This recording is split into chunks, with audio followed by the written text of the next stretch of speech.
চলছে শিক্ষার্থীদের খেলা, বার্ষিক খেলা হিসেবে তাদের একটা খেলার প্রস্তুতিমূলক খেলা আর কি, বার্ষিক খেলাই আর কি।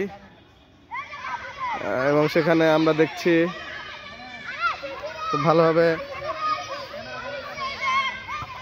রেফারি নজরুল রাব্বি স্যার খুব কৃতিত্বের সাথে দল পরিচালনা করে যাচ্ছেন।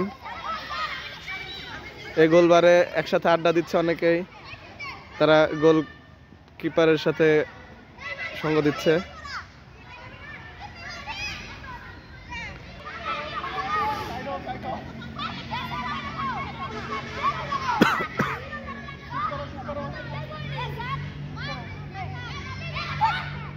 এবং একটা ফ্রি কিকের ব্যাপার দেখা যাচ্ছে, কিন্তু প্রচুর মানুষ এবং গোল হতে গিয়ে হলো না।